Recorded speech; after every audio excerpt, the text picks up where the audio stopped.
Sir ಏನು sir ನನಗೂ ಶ್ರೀಮಂತ ಮಾಡಿ. ನಿನಗೆ ಶ್ರೀಮಂತ ಮಾಡಕ್ಕಾಗಲ್ಲ, ಮತ್ತೆ ಬೇಕಾದ್ರೆ ತಿಥಿ ಮಾಡ್ಬೋದು. ಸರ್ ನನಗೂ ಮಾಡಿ ಸರ್. ಡೇ ನಿನಗೆ ಮಾಡಕ್ಕಿದೆ. ಡೇ ಶ್ರೀಮಂತ ಕಾರ್ಯಕ್ರಮ ನಡೀತೈತೆ, ನಿನ್ನಂತವ್ರಿಗೆಲ್ಲ ಇಲ್ಲಿ ಅವಕಾಶ ಇಲ್ಲ. ಸೈಡಲ್ಲಿ ಹೋಯ್ತಾ ಇರು. ಸರ್ ಸೈಡಿಂದಲೇ ಬರ್ತೀವಿ ಸರ್. ನೆಗೆದು ಬರುವಾಗ ಯಾವ್ದಾದ್ರು ಮಗು ಸಿಕ್ಕಿದ್ರೆ ಏನೋ ಕತೆ ಹಪ್ಪಳ ಆಗ್ಬಿಟ್ಟಿರೋದಲ್ಲೋ.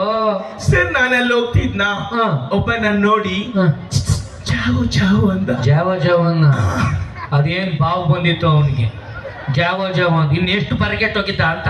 ಸರ್ ನಿಮ್ ಸಿನಿಮಾದಲ್ಲಿ ಒಂದು ಚಿಕ್ಕ ಚಾನ್ಸ್ ಕೊಡಿ ಸರ್. ನನ್ನ ಸಿನಿಮಾದಲ್ಲಿ ನೆಟ್ಟಿಗೆದವ್ರಿಗೆ ಚಾನ್ಸ್ ಸಿಗ್ತಲ್ಲ, ಏನ್ ನಿನಗ್ ಸಿಗ್ತದ? ಸರ್ ನನ್ ಕರ್ತಿರೋದು ಇವ್ರೇ.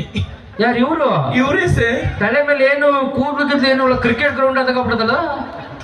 ಅವ್ರೇ ಸರ್ ಜಾವು ಜಾವು ಅಂದ್ರು. ಜಾವ ಅಣ್ಣ ನಿನ್ ಟೇಸ್ಟ್ ಏನು ಅಂತ ಇವಾಗ ಗೊತ್ತಾಯ್ತು ನನಗೆ. ಅದ್ಭುತವಾಗೈತೆ. ಏಯ್ ನೋಡು, ನಾನು ಪಿಕ್ಚರ್ ಅಲ್ಲಿ ಸೆಲೆಕ್ಟ್ ಆಗ್ಬೇಕು ಅಂದ್ರೆ ನಂಗೆ ಕೇಳೋ ಪ್ರಶ್ನೆಗೆ ಉತ್ತರ ಕೊಡ್ಬೇಕು. ಕೊಡ್ತೀನಿ ಸರ್. ಓಕೆನಾ? Okay sir. ಪ್ರಶ್ನೆ ಡೋರ್ ಡೆಲಿವರಿ ಅಂದ್ರೆ ಏನು? ಏನು ಸರ್ ತುಂಬಾ ಸಿಂಪಲ್ ಇದೆ. ಯಾಕೆ? ಡೋರ್ ಡೆಲಿವರಿ ಅಂದ್ರೆ ಈಗ ನಾನು ಗರ್ಭಿಣಿ ಹೆಂಗ್ಸು, ಮನೆ ಡೋರ್ ಹತ್ರ ಹೋದೆ, ಪುಸ್ತಕ ಅಂತ ಡೆಲಿವರಿ ಹತ್ರ ಡೋರ್ ಡೆಲಿವರಿ.